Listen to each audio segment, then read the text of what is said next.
This is the morning show, and of course, our guest is in the studio in the person of Mr. Sajid Ali, who's the UNICEF acting rep here in Belize. And good morning, sir. Welcome. Thank you. I am Ernesto. This is Troy, and well, we're looking forward to your visit. How long have you been in Belize? I arrived in mid-February, so it has been you're a bit brand over new 4 here. months. Yeah, if you call it still brand new, yes. Yeah. Are we treating you good? Are we? You're not complaining to your family yet, or your family is with you? You'll need to really yank me out of Belize. I'm not going anywhere. Loving it here. Excellent, excellent. Yeah. UNICEF, give us a little insight of what it is and what's its mission and all of that, so our viewers and listeners can get a sense of where we're going to be coming from. Yeah, so UNICEF is one of the branches of the United Nations, and the mandate is protection of the rights of children. And it's one of the more, I would say, well-known brands of the UN. As a child, I think most of us know about UNICEF through our school days, and we work in 190 countries and territories.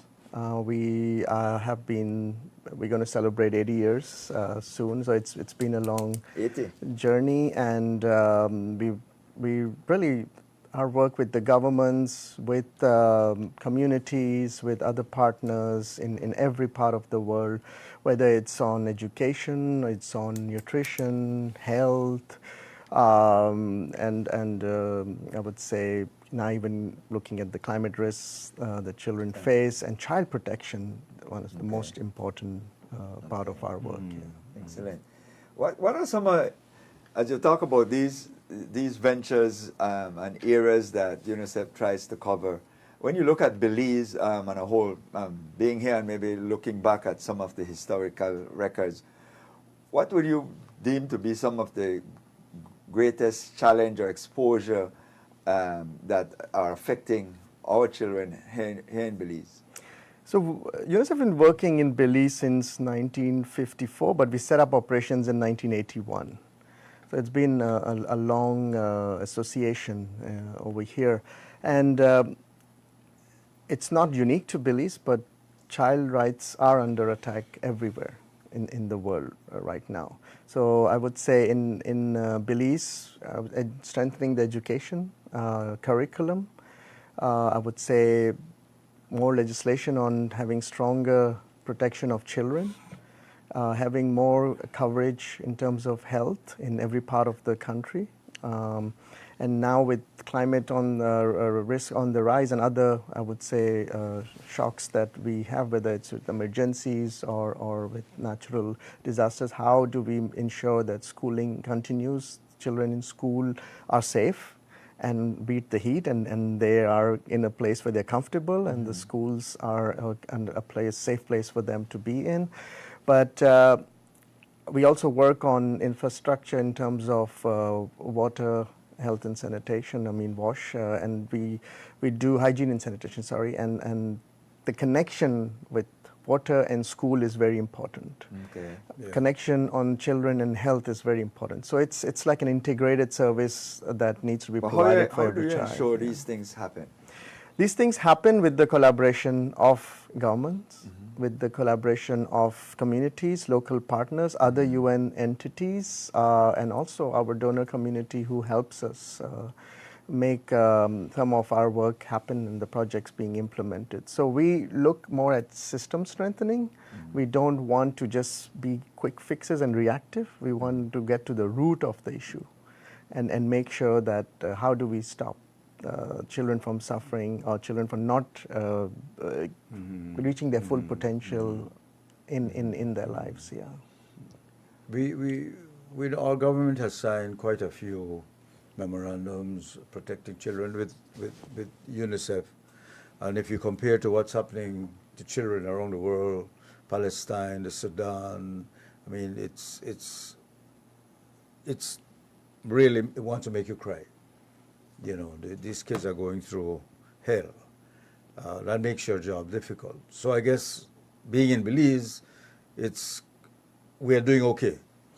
Belize is doing okay. You have in the country about 150,000 children and young people till the age of 18. What do you consider children? 16 and under, or? Till we will go, like, we also count adolescents, so we will say from 12 to 18, and then Okay. for children from the start till 12, Okay. and so we're talking about 150,000 out of a population of 420,000, so about like 36%.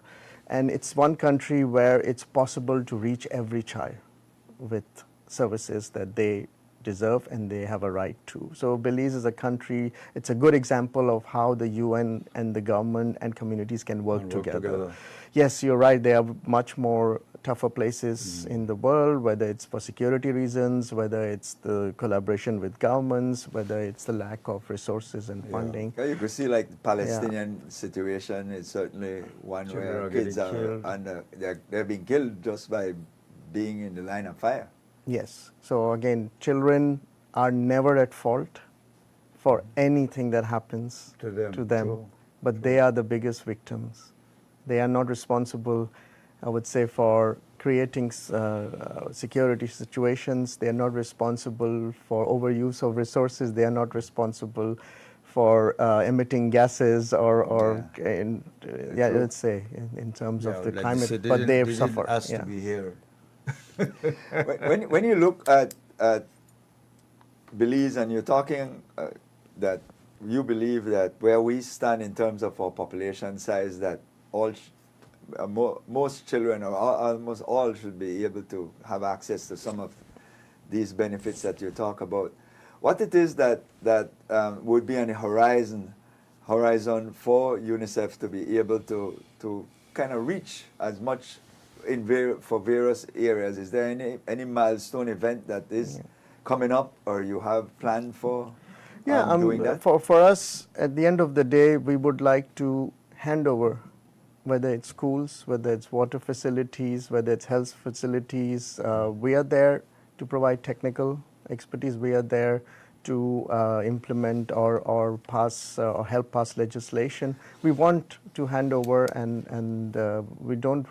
Our aim is not to continue being part of implementation from the word go till now.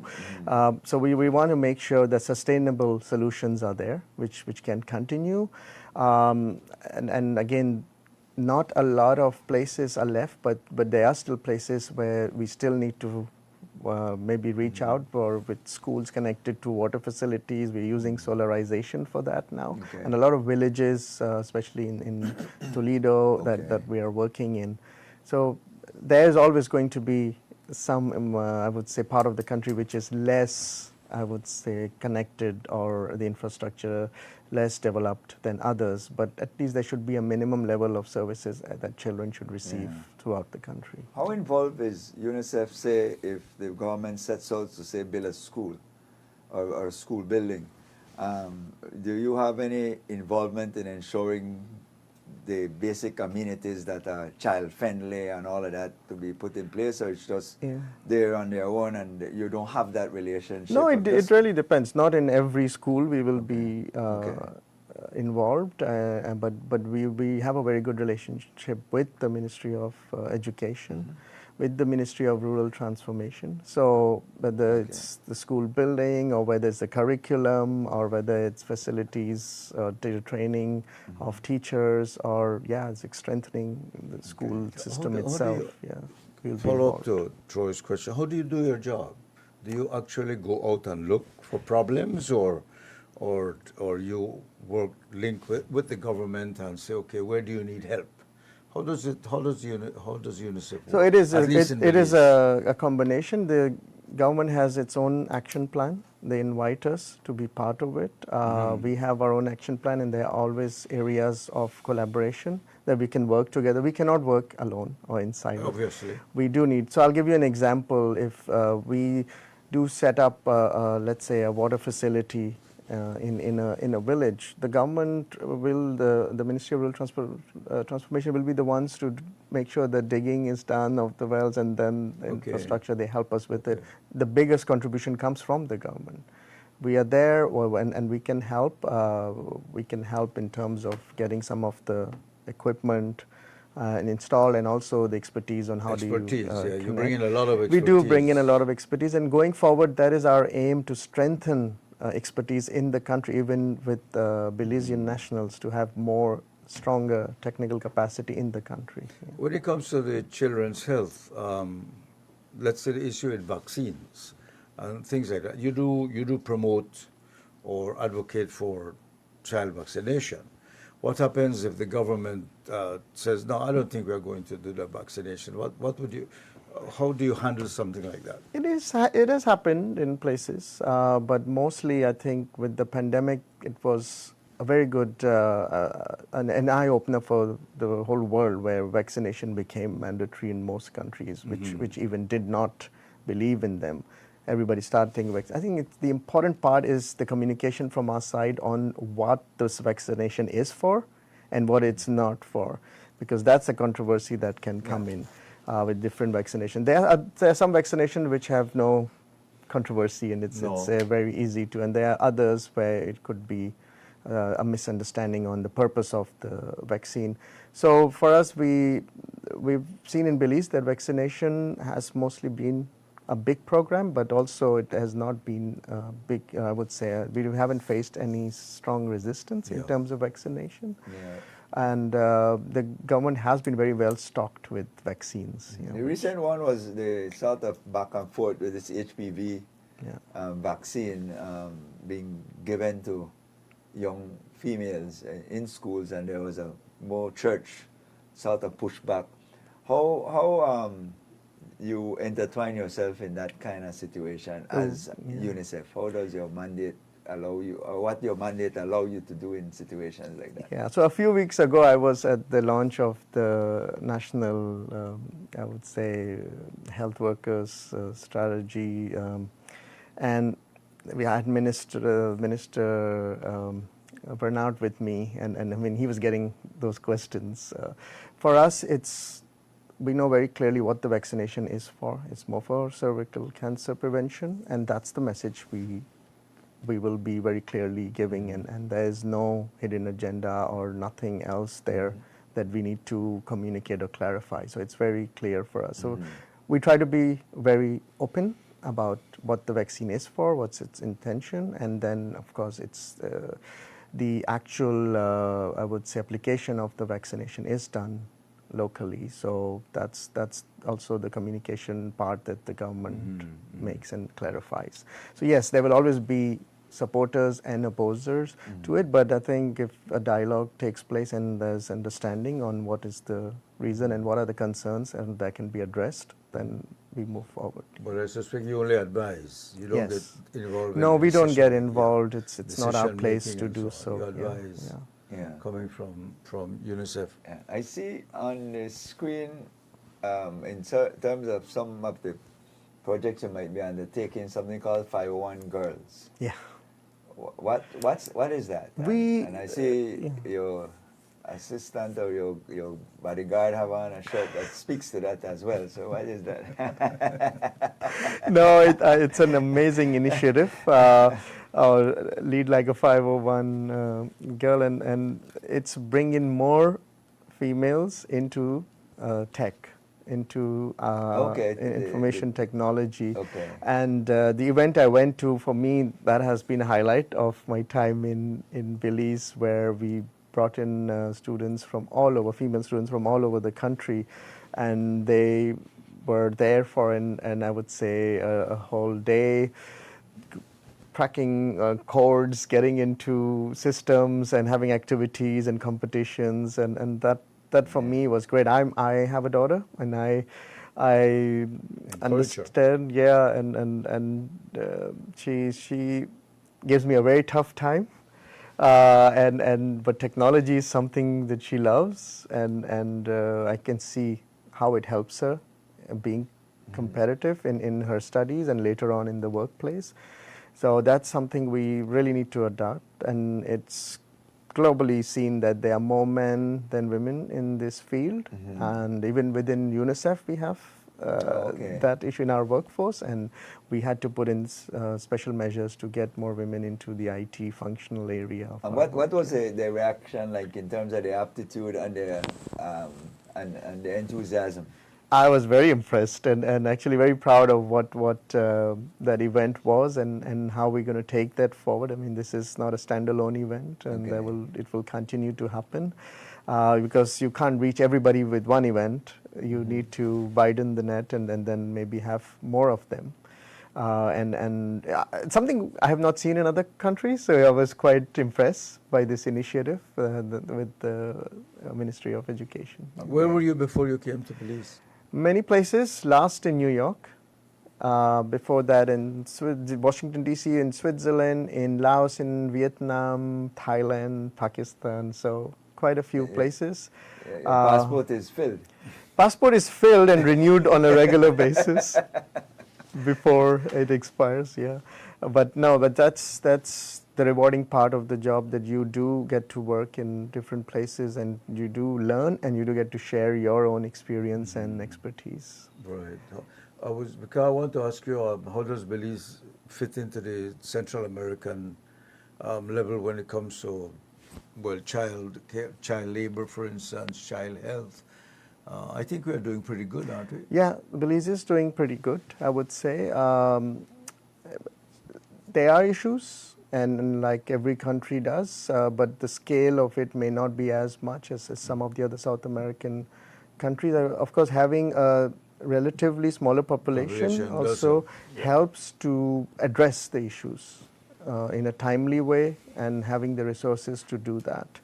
There are certain issues, and we are working on that. For us, I think child protection is one of the biggest ones. We recently carried out a survey for around 400 children and young people across the country, and what they felt safety was an issue with. Bullying was number one. 63% of the respondents said bullying was the biggest issue, and followed by substance abuse and drugs available in different places. Then talking about gang violence, crime, and also about sexual harassment and finally cyberbullying. So these are 5 areas that came out. So, and this is directly listening from the children in different parts. So yes, they are concerned, but this again, it's not an isolated issue in Belize. It is growing in many parts in South America, and the cyberbullying and the bullying is and harassment is there in every part of the world. Yeah. And what level of priority do you see the government putting on child protection? There are quite a few, I would say, legislation passed that helps. We're also strengthening parenting with the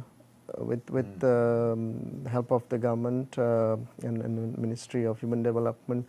I think legislation is important, but implementation of it is more important. And implementation is the responsibility of local authorities and the government, which they are doing. What happens now is that because of media and social media, there is more focus and highlighting issues that come up, which is good, which makes action quicker than it probably used to be. More reporting, more I would say accountability is needed, and that it's even for UNICEF. We are also we come under scrutiny too. Like, where's the voice? When will you say something? We speak, but there's so much we can do in terms of action taken, but we do speak up and we do make sure that our role is very clear, that we are the voice of the rights of children globally as a UN entity, and we will continue to do that regardless of where we work. And yes, and sometimes there's backlash, other times there's support, and depends on the context. You have something called a U report? Yes. What is that? So we, of course, it's listening to the voice of young people, and for us that's important. That's like and then you going to the that, source. We publish that. We publish what we call these mix 7. It was new. It's more like it's like a multiple I would say indicators cluster survey, which gives you all the data for kids and children, because we want decision making to be based on data and not on Yeah. perceptions. And for us, Right. that is important. It's one of our And that's how actually you way forward. influence the authorities to Yes, and they create do use legislation and so yeah on for the our kids. data and again we are seen as one of those I would say parties which are not influenced by anyone. So we come in with a clean slate to provide. Are you a kind of insisting body? You know, if you see something needs to, your policies should be implemented for the helping the child. How far do you go in pressuring a government to do what it's supposed to do? I think You do it pressuring gently, I is guess. not the right word. We communicate. Soft We pressure. communicate, we say like this is our mandate, we need to speak about it, these are issues that have been highlighted and we're sure the government is taking action. Sometimes it takes time, sometimes it's not visible, but action is being taken. So I think that relationship with the government for us is critical. If we want legislation to be implemented, if we want steps to be taken to protect children, and we know that the intentions are always there to help, and it just sometimes may need more effort or time. Yeah. We know that the UN itself is getting a lot of pressure from different countries now. The United States withdrawing its funding and all that. How has that affected you? It has affected It has. us. US was the biggest funder of the UN. It's still one of the biggest funders, and we have seen resumption in funding from the US, especially for humanitarian action in emergency countries. Yes, so they have started, and it's a good sign, and we're hoping this trend will continue. And yes, our donor base is also, we diversified a bit to move towards private sector and foundations and individual giving, so that has also helped the organization stay afloat in this very tough time. We did go through a big change last year, and we did reduce our workforce quite a bit, so 20%. We have a lot of billionaires in the world now. They should be putting in their... We can't take money from everyone. We have some very strict rules on what their money is used for, and if there's any conflict with our mandate. So Like if we the cartels wanted to give you... Yeah, exactly. So there's due diligence. There are some red lines that we can't cross when it comes to who we take money from. So there's our rules.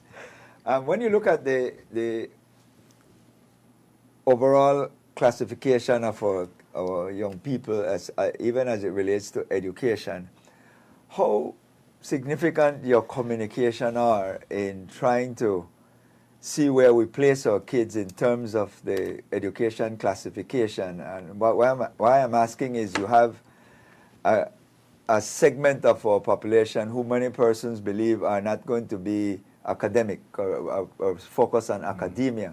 How significant some of your efforts are to be able to try to guide those young people in different directions, maybe vocational studies and so on, because that seemed to be a deficiency that exists from my naked eye.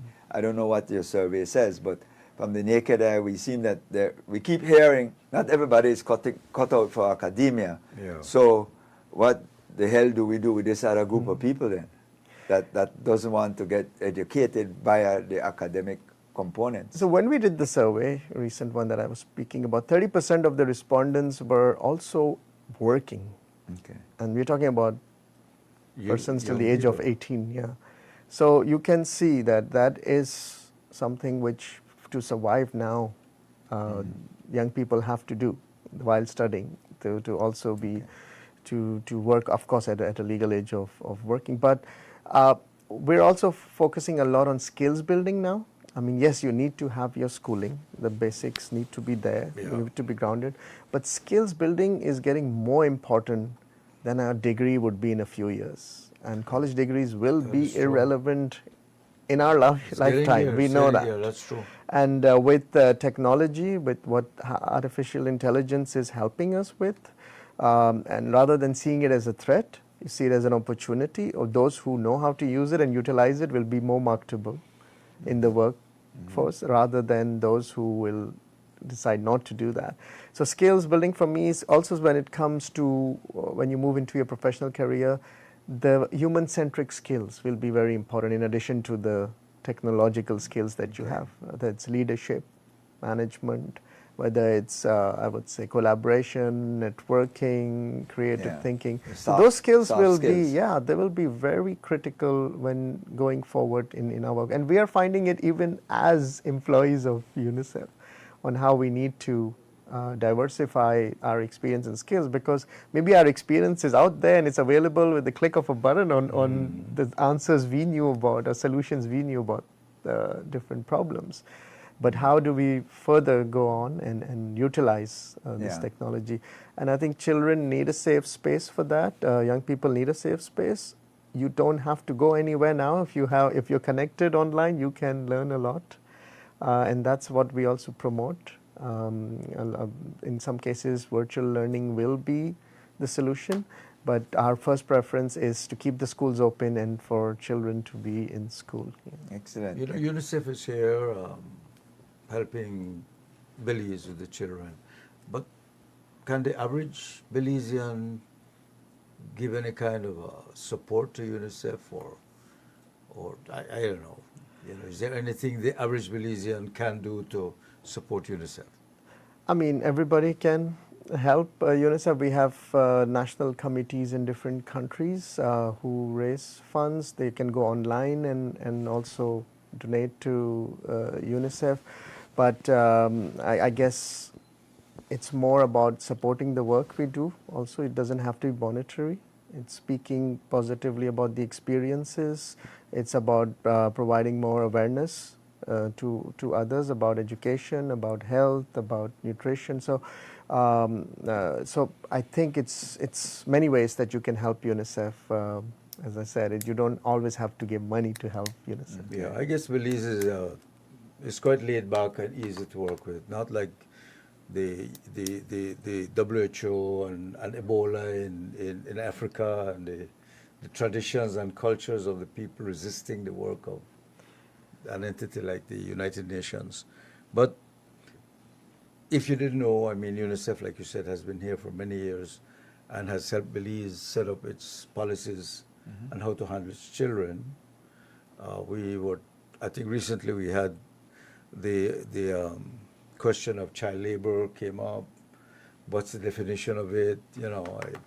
So we still have a little ways to go. Child marriages, for instance. And one of the outcomes of our work, we used to have this child parliament. Yes, and one of the outcomes was the legislation on age of marriage. And so the positive things do happen when children are in the center of decision making, whether it's about children or whether it's the opinions of children. So we can't underestimate the power children have and their voice has. That's true. Well, certainly we covered quite a bit. I think if viewers and listeners have a better idea of what UNICEF is doing and what the outlook is. So we certainly, any closing comments that they would like to leave us with? I think we have all been children, and most of us have been our parents. And we go back to being children, we understand too. So we understand how, as a child, how you wanted to be treated. And I think I say the same for a manager. Manage people the way you want to be managed. So just to keep that simple, I would say, approach in mind, that children are innocent, children deserve better than what they have in the world today. Where is your office? Our office in Belize City. Belize City. It's in Belize City. Do you allow or accept walk-ins, for instance, if anybody wanted to come in? We have no security restrictions on anyone coming to our office. Because sometimes we think of these huge entities, that we can't talk to them directly or have any comments or suggestions. I mean, we do have a communications person, and yes, we would like to channel everything through that person, but at the same time, yes, we don't have any such rules that nobody can come to us. Excellent, excellent. Well, Ernesto, we certainly want to thank Mr. Sajid Ali for being so candid with us this morning and talking about what who's the young lady with you? Stephanie And Daniels. Stephanie? She's Yes, our communications officer. She's the Okay. communication officer. Yes, yes. Ah, She didn't want Always to loves communicate to with stay us. behind the She didn't camera. want to communicate with us, huh? Well, we certainly, Very well known yes, in yes. We the certainly media circles. Yeah. want to thank you and keep up the good work. Thank you so much. And Thank it's you an again. enjoy. It certainly has its value in moving this country forward. Sure does. 25 minutes away from 8 o'clock. We'll take a break. We'll be back, and Troy and I will be available. You can join us, and we can talk about what we just did or anything else that comes to mind, within reason, of course. We'll be right back. Relatively moist.